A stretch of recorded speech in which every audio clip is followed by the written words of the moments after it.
I said in my last Malazan review that I finally, after all those books, had a favorite duo of characters, that being T-Hole and Bug, and then in this one they had to take my two favorite standalone characters and put them together and pair them up for this book.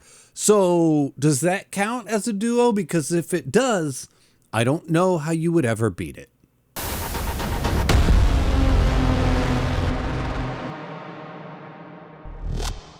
And of course, I'm talking about Kalam and Quick Ben. But then it gets even cooler later on in the book because they get paired up with Fiddler as well. And it's some of the greatest stuff ever. Now, of course, we are talking about The Bonehunters by Steven Erikson, book 6 in the Malazan Book of the Fallen.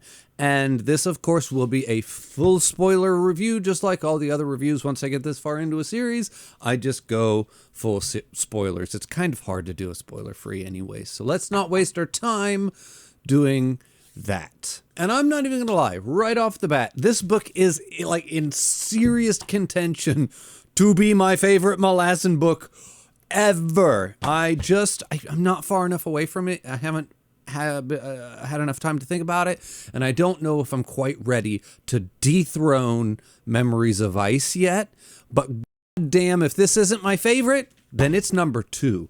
Like, it's insane how much I enjoyed this book, how good of a time I had with this book. I don't know. This was peak Malazan, like right up there at the top.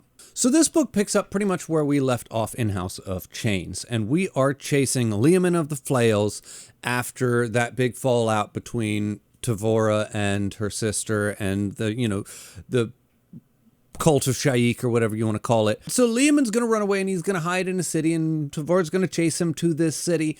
And it's, we have superior numbers and superior everything. There's no way we could possibly ever lose in raiding this city. And due to the fact that we are so overly confident and all of this, and she doesn't fully trust Quick Ben and Kalam because of their ties to the old bridge burners and Whiskey Jack, and she's just not 100% sure that she can trust them in this upcoming siege. So she's going to get rid of them.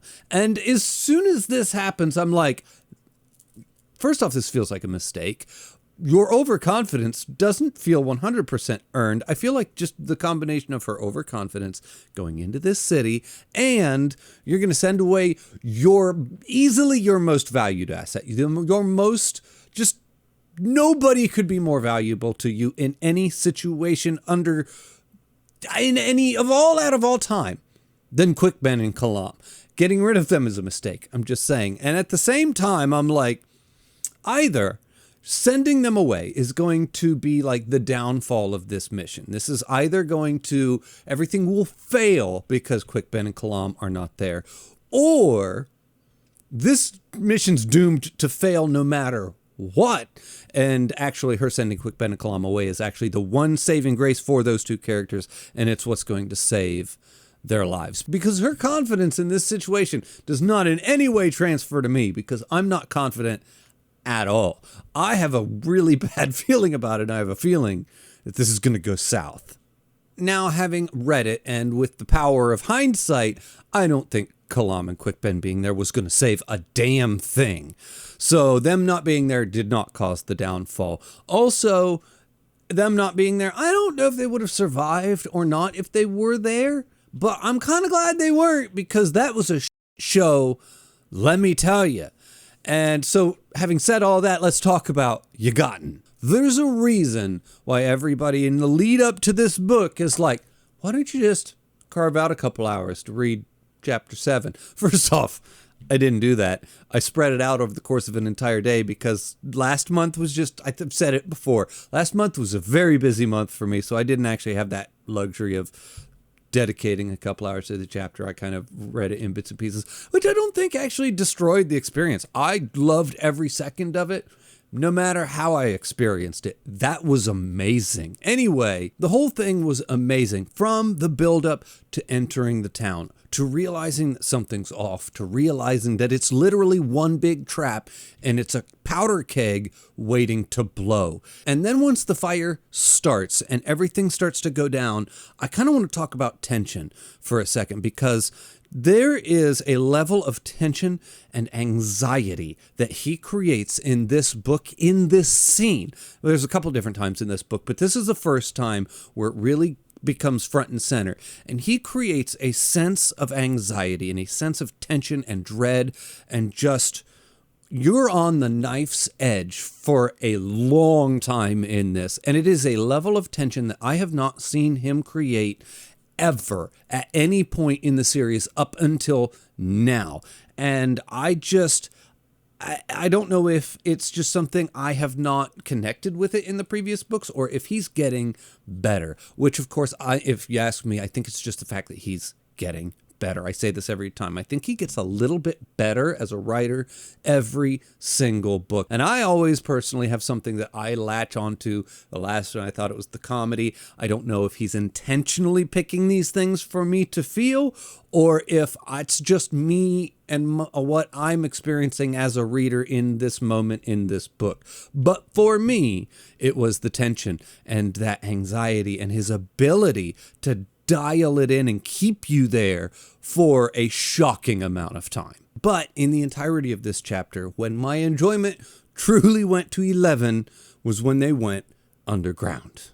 And just the whole sequence, the whole section, from just burrowing through the tunnels to following the rats to finding just the buried, essentially the skeletons and the remains of this buried ancient city that was literally hiding underneath the existing city that's above it, and the archways, and descending down into it and trying to get back out. The whole thing was just some of the coolest shit that has happened in this series so far. And that is pretty much the feeling that I had for the entirety of this book, because this is not the peak of this book. This isn't even the highlight. I understand everybody wants to warn you, make sure you read chapter 7 in one sitting. But why doesn't anybody rave about make sure you read chapter 23 in one sitting? I think it was chapter 23. It doesn't matter. I'm not even going to look. But you know which one I'm talking about. We'll get there. Also, really fast, going back to that tension that I was talking about, there is at no point during this chapter, especially once they went underground, was I 100% convinced that Fiddler was coming out the other side of this alive. And that is a feeling of like literal dread for a specific character that works on multiple levels. First off, let's say congratulations to Steven Erikson for creating such good characters and well-rounded characters, and creating such a connection between me and the characters that I legitimately am concerned on like that kind of a level for the safety of the character. Secondly, he has really set up throughout the course of this that nobody is safe, especially the characters that he wants you to be truly connected to. Then he will very willingly sacrifice them, and there's nothing you can do about it. So he has created this perfect storm to put you in this specific situation, then create this level of tension with the situation in and of itself, then give you a character that you're pretty sure isn't going to make it, and you kind of hate him for it. Like, legitimately, I was questioning whether or not I actually like Steven Erikson as a person at a certain point, and you're just like, I don't know. Anyway, I'm kidding. Now, moving on in the book, I'm pretty much just going to have to speed run a bunch of stuff that happens in this book, because there's way too much to talk about when it comes to this particular book, and I can't even get to all of it. So we have Mappo getting separated from Icarium, which I know is going to upset a lot of people, because there are so many people in the comment section that say that that is their favorite duo in the entire book, and now they are separated, and Mappo has been replaced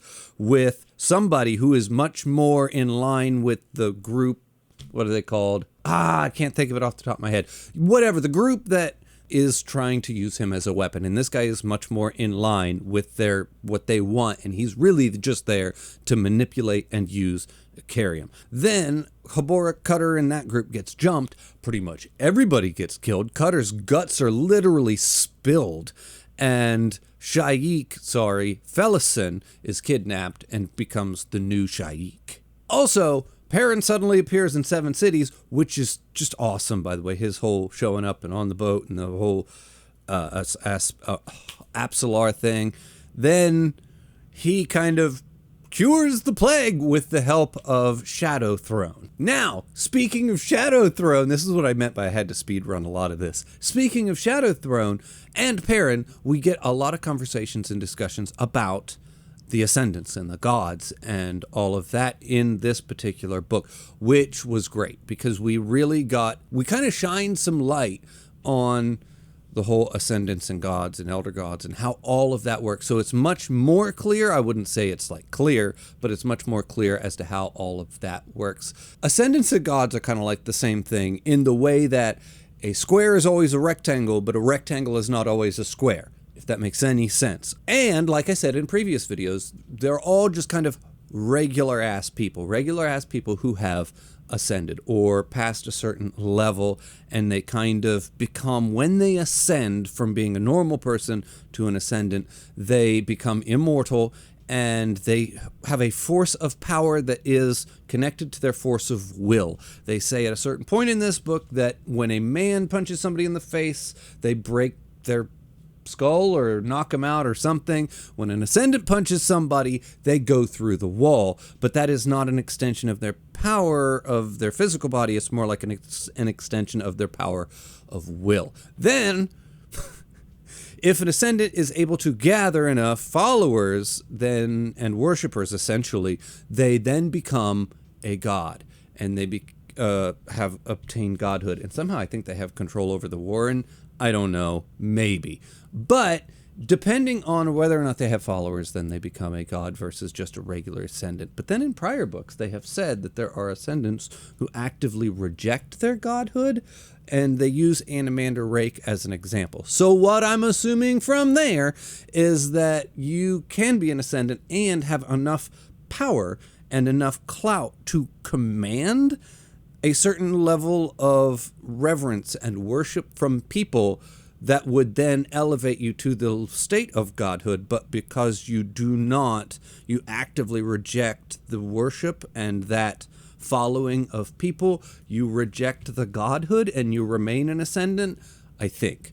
But my point is, even though I sound like I have no clue what I'm talking about, and I could be getting tons and tons of this wrong, my point is we're getting a lot more information, and it is becoming more clear how the ascendants and the gods and all of that work. Also, I haven't even mentioned the fact that I had in my mind that elder gods and the new gods were like something different, like vastly different, like there were the elder gods and something happened and now we have the new gods, and I guess that's kind of true, but essentially elder gods and the new gods are the same damn thing, except the elder gods have lost their followers, lost their worshippers, lost their following, and have been essentially forgotten into time, and they are either dead and gone, or they're just kind of living out their lives in obscurity. Think bug. Anyway, I apologize. That was a huge side tangent. Getting back to the book, this is the first one that feels like, I will say, a lot of this book, like an entire chunk of the plot, was just simply set up for the next book.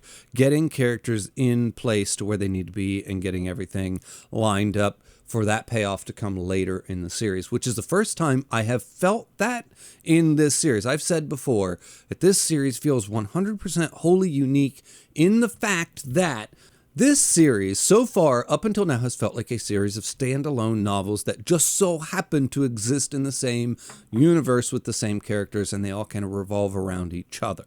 This is the very first one where it feels like an entire plot thread is really just set up for the next book. That, of course, being the setup of Icarium and Karsa being taken to Lethari or Letharis to go to fight Rulad.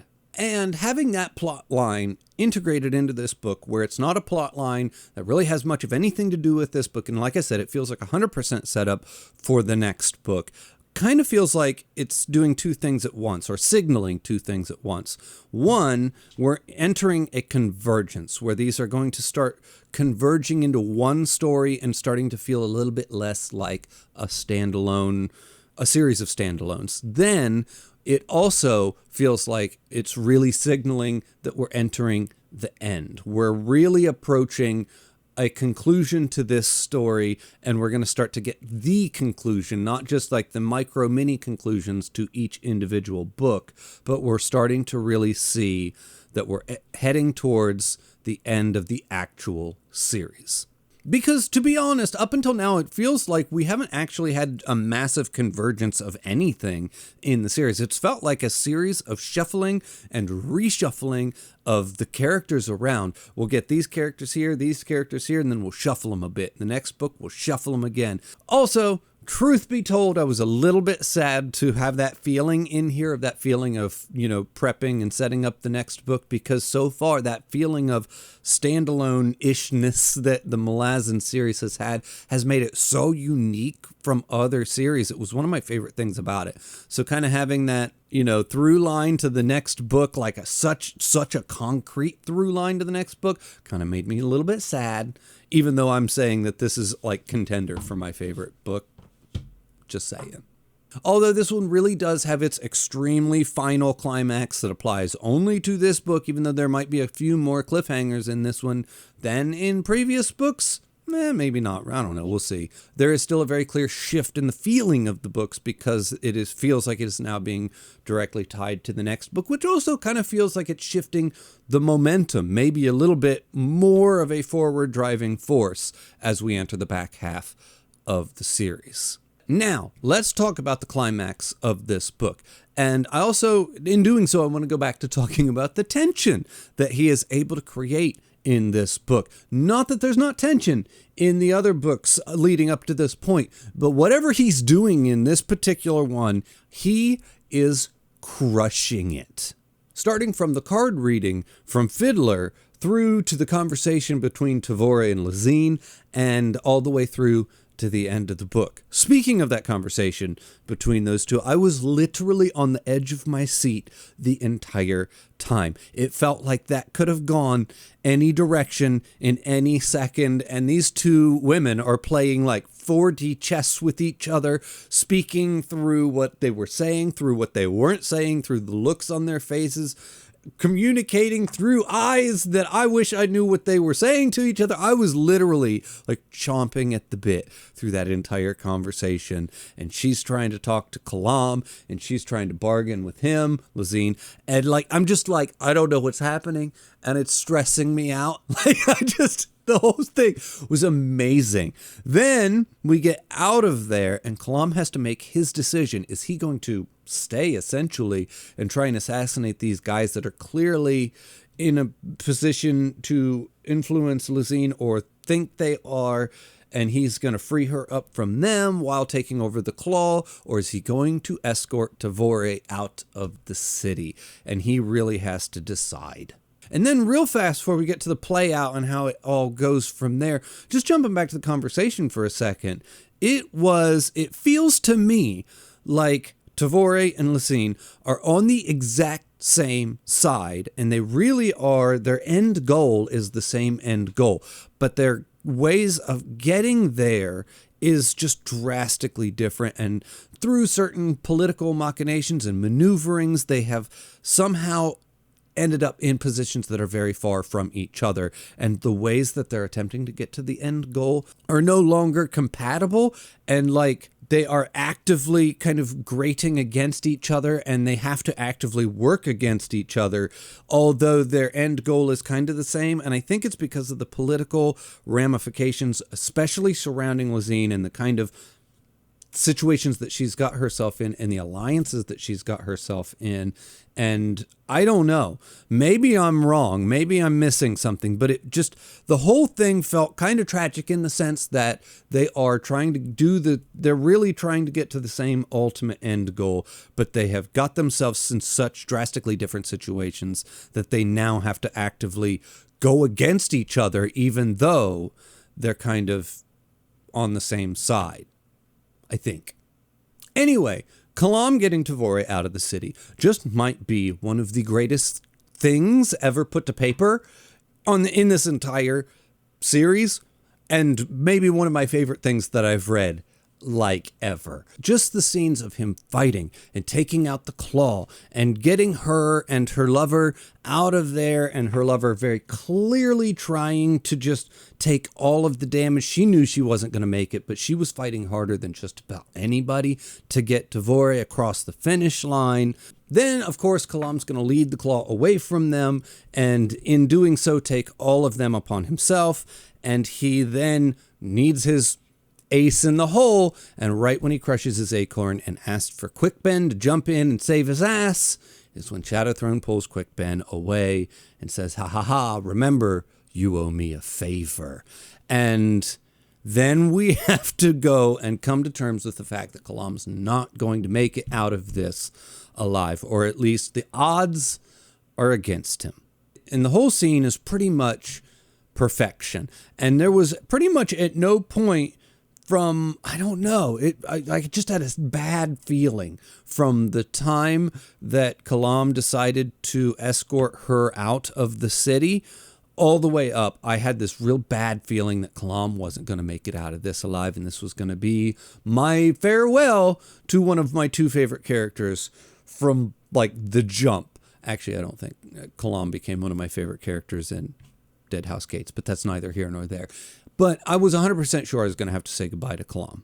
Ironically, the point in which I started to think that Kalam might actually make it out alive was right about the time that he was shot with a poisoned dart, or whatever that thing was, because it was just the way that it was written when he pulls it out and slips down into the hole, especially when they let him go. I'm like, oh, okay, there's something's going to happen, and he's probably actually going to come out the other side of this, which I think is the opposite of how he was supposed to feel. But yeah, I was pretty convinced it was fucking curtains for Kalam, and right up until that point, I was like, oh, he'll probably make it. And then before I shut this whole thing down, I do want to jump over really fast and talk about the scene with Trull and Icarium and all that shit that's going on over there in the Warren. And not that there's anything super important here that's happening that I want to talk about. I mean, it's important. I'm not saying that it's not. But what I want to talk about is when Quick Ben pops out of his Warren and goes head to head with Icarium, and literally like holds his ground with Icarium for a shocking amount of time. Like, it was fucking amazing. Quick Ben is the best. I love him to death. And thankfully he makes it out alive as well. Barely. Both of them, I don't know how they survived, but they did. And it's just the greatest thing ever. Also, Cotillion shows up there for a split second and has like this interesting conversation with Trull, where Trull's like, you said you were going to send backup. Was that it? When he's talking about Quick Ben, and Cotillion's like, yes. And Trull's like, it wasn't enough. And Cotillion's like, I know. Like, I'm just like, oh, poor Quick Ben. Also, speaking of Cotillion, I know I'm all over the place. It's okay. Speaking of Cotillion, I really, against my better judgment, I really, really am starting to like him a lot. Like, I really like that particular character. And I don't like Shadowthrone. Like, I feel like Shadowthrone is sneaky. He's up to no good. He's always doing something. I don't really trust that guy as far as I can throw him. And I know that Cotillion is kind of Shadowthrone's man, in a sense. But for some reason, I just like Cotillion. And it's subtle. And it's something about his character. It's something about the way he acts. It's something about the way he behaves around other people. Like I said, it's subtle, and it's buried in the nuances, or it's something about the way that he reacts to other people, and when they're in specific situations, he has a certain amount of like almost like empathy and sympathy when he's dealing, because he knows he's playing people, and he knows that him and Shadowthrone are putting these people in these bad situations, and then bad things happen. But there's something about Cotillion that feels different than Shadowthrone. Shadowthrone just feels like he's manipulative in a way that we probably shouldn't trust, while Cotillion is softer, unless that is an extension of Shadowthrone's like manipulation, and then I am being manipulated in the process. And if that's the case, you, Steven. No, but I don't know, but I find myself enjoying and liking Cotillion, although I do it carefully and cautiously because I don't trust anything about that duo and what they're up to and what they're doing. I don't think they're the side we should be backing, and I don't know where that feeling comes from. It's just a feeling. When the gods go to war, I'm not sure Shadow Throne is the side we're supposed to back. Anyway, I think that's just about everything that I have got. If you cannot tell, this book was a 10 out of 10. I think this is the third one to take a 10 in this entire series. That's half the series, as a matter of fact, right? That's a lot. That's a lot. Anyway, as always, everybody, the link for my Patreon's in the description below. The link for my Discord's in the description below. Thank you for watching, and I'll see you next time.